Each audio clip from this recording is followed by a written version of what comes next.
My name is Bridget Ray. I'm 22 years old, and until last week, I thought I had finally figured out how to breathe without waiting for my family's permission. It started with a text. My father never texted me unless it was about credit card statements or something he wanted me to fix on his phone. So when the gray bubble popped up on my screen on a quiet Tuesday evening, right as I was debugging a back-end module for a client, I already knew what it was. Not a question, not a conversation, a command. We expect you at Riley's wedding. No excuses. That was it. No, how's school? No, are you free that weekend? Not even the decency of a please. Just the royal decree from the Ray household throne. I stared at it for a moment, thumb hovering over the keyboard, then locked my phone without responding. I was on a tight deadline, freelance coding work that paid better than any internship, and I didn't have the bandwidth to entertain my family's emotional taxes. 10 minutes later, the second message came, and there it was, the real reason. If you don't show up, don't expect us to keep paying your tuition. I didn't even blink. This wasn't new. My parents didn't see me as a daughter. I was an investment, a long-term bet that, if molded correctly, might eventually become tolerable or, if they were lucky, useful.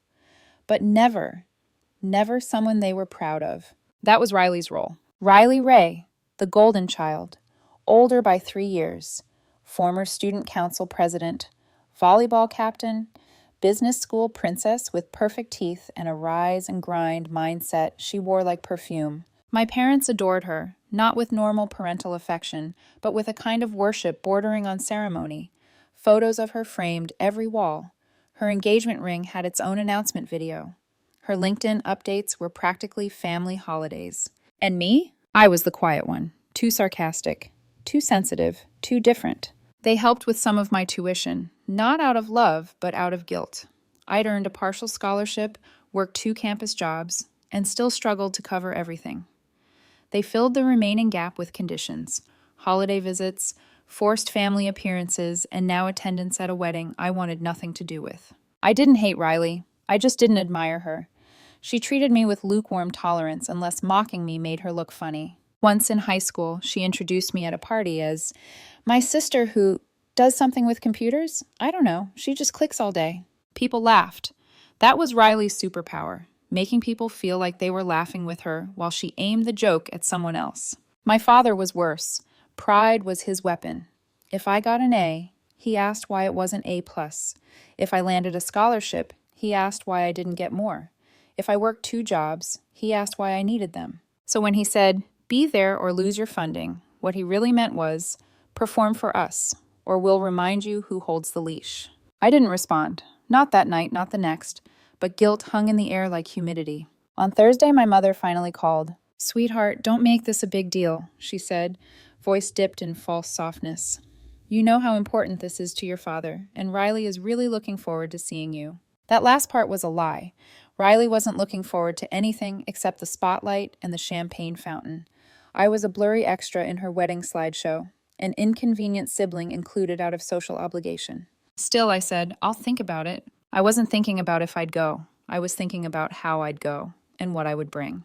Not a gift, not a speech, not a dress. I was going to bring the truth. Because while my family was busy polishing Riley into a golden statue, they'd never bothered to ask who I really was. They didn't know about the quiet hours I'd spent building something of my own. They didn't know about the financial independence I'd carved out of sleepless nights and relentless coding. Friday morning, I got a calendar invite from my mother. Rehearsal dinner. Riley and Mason location. An overpriced vineyard. 2 counties over. Dress code. Semi-formal, elevated elegance. Note from Mom. "Can't wait to see you, sweetheart." Dad says, "Please don't cause any scenes this time." That last line hit me like static. This time, she meant Thanksgiving. The night Riley joked that I was the family tax deduction that never paid off. My silence was apparently enough to cause a scene. I didn't RSVP. By Saturday morning, I watched my phone light up with Dad. No greeting, no warmth, just, "You got the invite." "I did." "Then you'll be there." I didn't answer. "Don't play dumb, Bridget. This isn't a request. It's your sister's day. You're not going to ruin it with one of your moods. You'll show up. You'll smile. You'll take the damn pictures." Still, I said nothing. Then he dropped the line I'd been waiting for. The one he'd sharpened for years.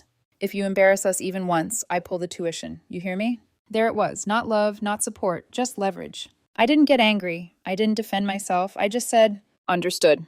Then I hung up. My hands didn't shake. My heartbeat didn't change. Instead, I opened my laptop, logged into my student account, and waited. The screen refreshed. Balance paid in full. 2 weeks ago, without telling anyone, I had quietly paid the entire semester myself, cash earned from countless freelance projects completed at 3 a.m. in crowded cafes and dorm lounges. My parents never asked how I was surviving. They assumed I was still dangling on their strings, waiting for their next deposit.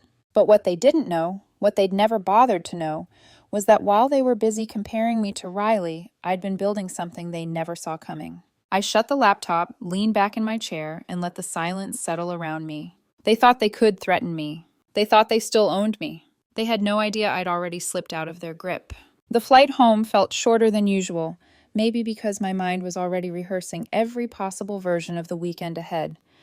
By the time the plane touched down, my stomach wasn't nervous. It was numb, like my body had decided to conserve energy for whatever storm was waiting. My father picked me up in his leased Lexus, the seats smelling like leather and air freshener arrogance. He didn't ask how my flight was, didn't ask about school, didn't ask about life. He just launched into itinerary details as if I were a personal assistant he barely tolerated. "You're in the guest room," he said. "Rehearsal dinner tonight. Photos after. Don't wear anything too informal. Your sister has put a lot of effort into this."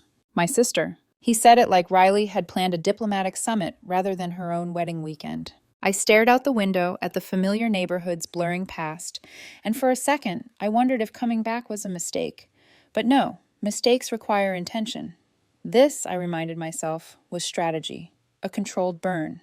My phone buzzed in my lap. It was Daniel. "Daniel, landed yet? You okay?" I typed back, "Yes, I'll be fine, promise." A lie, but a soft one. Daniel knew enough to be concerned, but not enough to stop me. I hadn't told him everything. Not about the funding threats. Not about the years of being treated like background noise. I didn't want him to carry weight that wasn't his. The Ray house looked the same as ever.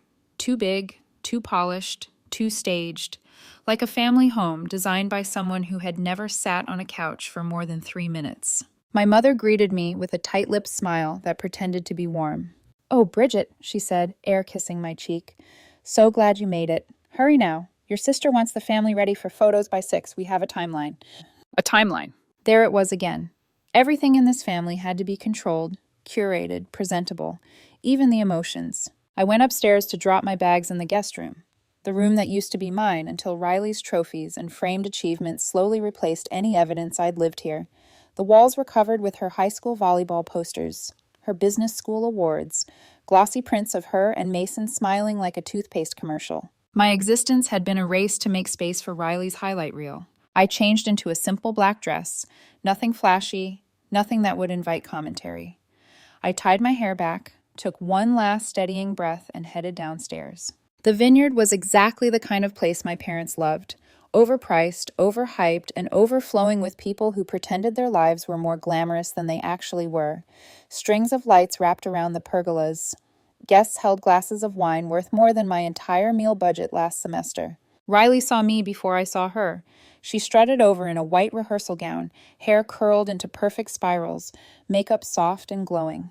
She looked like she'd spent 3 hours preparing just to pretend she hadn't prepared at all. "Bridget!" she exclaimed, dragging out the name like a performance. "You made it!" She hugged me. It felt like being wrapped in bubble wrap. Cushioned. False. Suffocating. "You look nice," she said, with the inflection of someone complimenting office wallpaper. "Still doing that computer thing?" "Yes," I said simply. She laughed. "Good for you. Mason's uncle knows some companies that might hire you if you're looking for something more stable." I smiled politely. She blinked, confused, like she'd expected me to shrink. Riley turned her attention to the group gathered around her, and within seconds she was performing again. Stories, jokes, glamorous exaggerations. My parents hovered close, nodding and smiling like stage parents at a recital. I sat at the edge of the long dinner table, the designated invisible sibling spot. Halfway through the overpriced lamb entree, my mother leaned close and whispered, "You've really matured, Bridget. I told your father, you're finally learning your place." My place. I excused myself before the bitter taste rose in my throat. Outside, the air was cold, sharp, honest. I stood near the vineyard fence and let the silence settle around me like a different kind of warmth. My phone buzzed again. Daniel, remember, you don't owe them anything. Just be you. I typed. I know, but they'll learn too. Before heading back inside, I opened a new note on my phone, my private refuge, and typed only one sentence. Let them talk. They don't know this is the last time they'll ever underestimate me.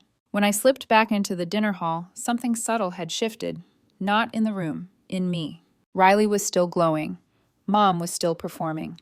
Dad was still explaining Riley's corporate future to Mason's relatives.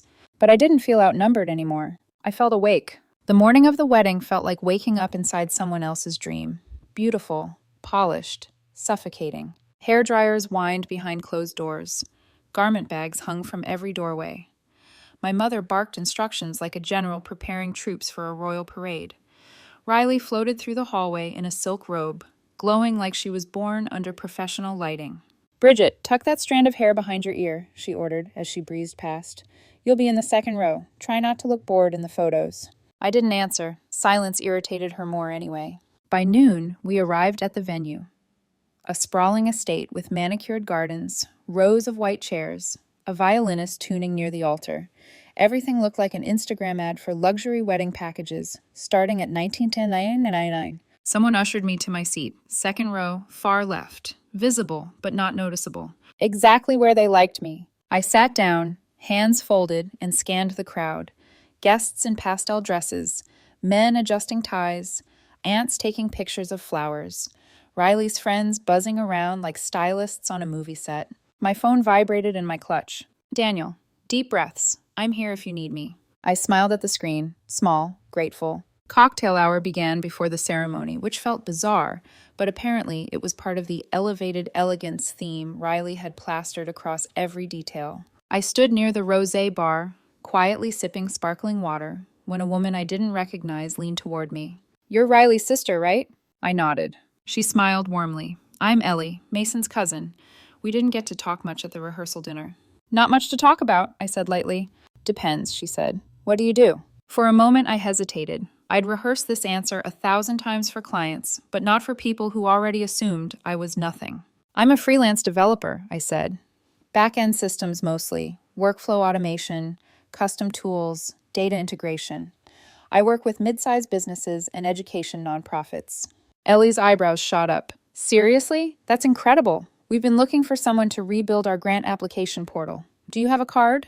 I handed her one. Simple white, black text, clean font. Bridget Ray, Software Systems Consultant, Clean Code. Quietly delivered. I love this, she said. I'll email you this week. She walked away. I didn't move, because I wasn't alone. Someone had been standing behind her. Mason's uncle. You build grant systems? He asked, smiling.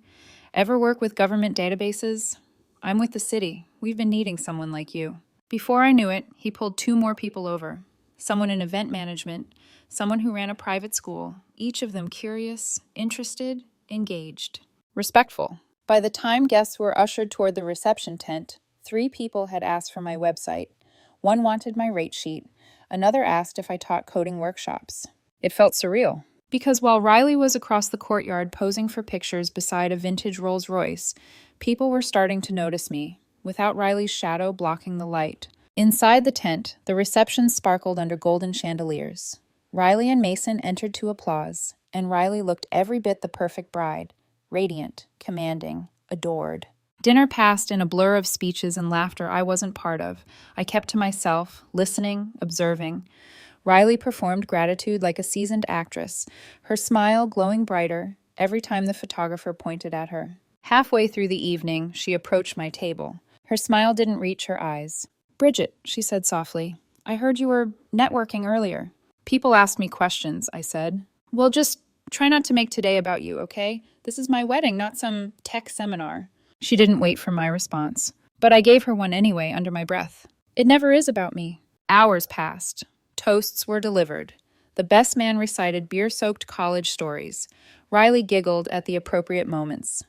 Mason looked blissfully oblivious. Then came the mistake. The MC, tipsy, reckless, grinned at the crowd. Anyone else want to say a few words for the lovely couple? Before I could disappear behind a centerpiece, my father's voice cut through the room. Bridget should say something. My chest tightened. Every face turned toward me. Some curious, some confused, some surprised I even spoke. My father smiled the way a person might smile while setting a mousetrap. Go on, he urged. Say something nice. I stood, not out of fear, not out of obligation, but because something inside me, tired, quiet, patient, finally stood with me.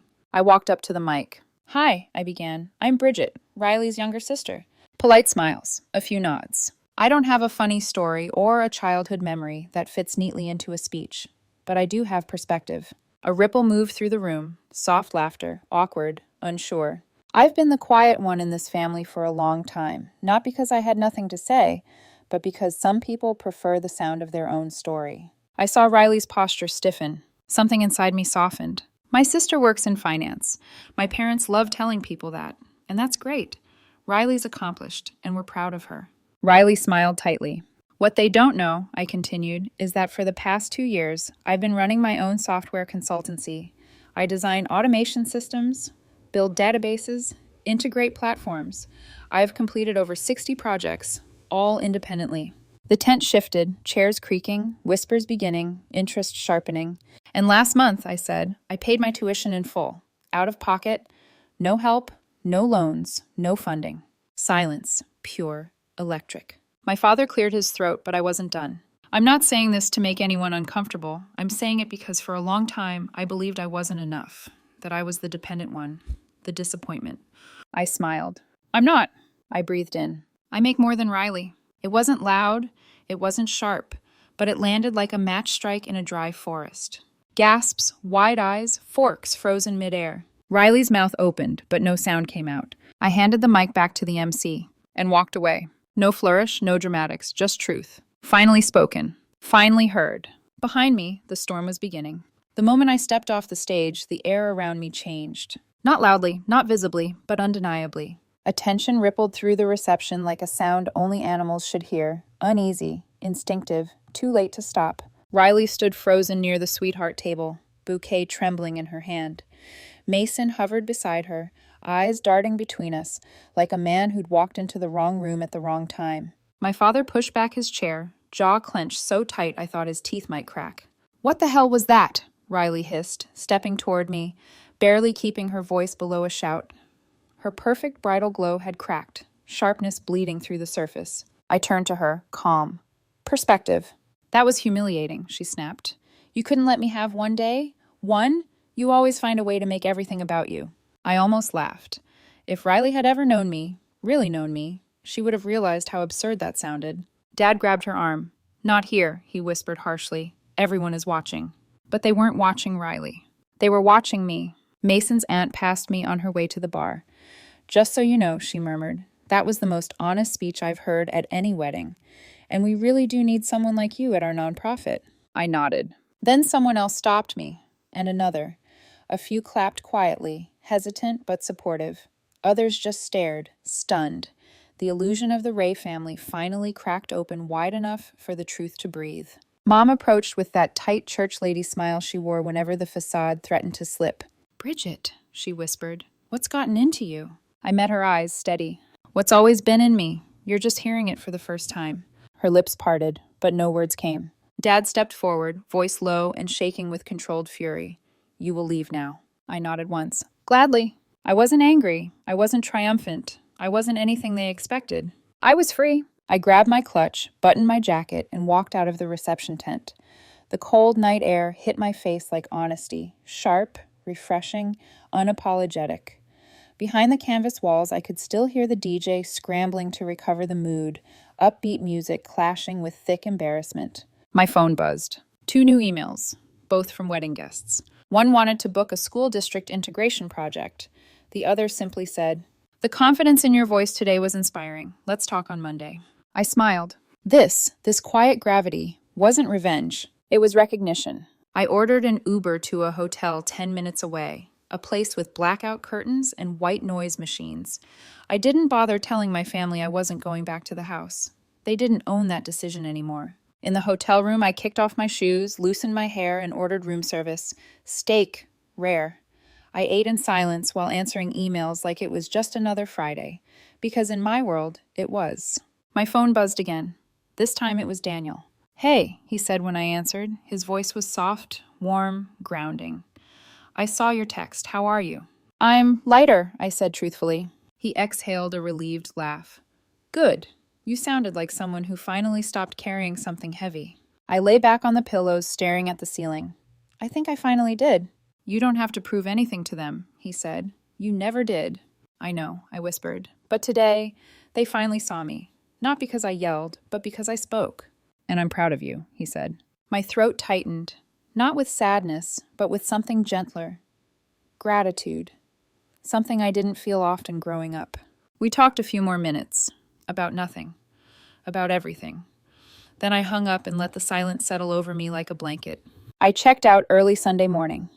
While my parents posed for post-wedding brunch photos, I was already at the airport, boarding a 7 a.m. flight back to my own life, my real life. By Monday, I had 2 client calls, a new contract, a Stripe payment notification that made me laugh under my breath. By Tuesday, a referral from one of the wedding guests landed in my inbox, a government systems project with a budget that could cover 2 years of tuition. By Wednesday, silence from my family. Not a call, not a message, not even a passive-aggressive text. Until Thursday night. My mother posted a photo of Riley and me as children on Facebook, building sandcastles at a Florida beach. 2 little girls smiling, sunburned shoulders touching. Caption, proud of my girls. No apology, no context, just nostalgia dressed as PR cleanup. I didn't comment, didn't like it, didn't acknowledge it at all. Because pretending everything is fine after someone finally sees the truth isn't healing. It's damage control. Riley's social media went quiet too. The woman who once posted motivational quotes 3 times a day suddenly disappeared. I didn't celebrate that. I didn't feel smug. I just felt released. Because this entire time, they thought I went there to start a fire. But the truth was simpler, quieter, stronger. I went to walk out of one. For years, they'd handed me a script written for the quiet daughter, the disappointing one, the afterthought. They expected me to follow it scene by scene. But I don't want applause. I want peace. And peace isn't something you earn from performing. It's something you choose when you stop performing. So no, I didn't make a scene. I simply let myself be seen. And now that I am, I'm never disappearing again.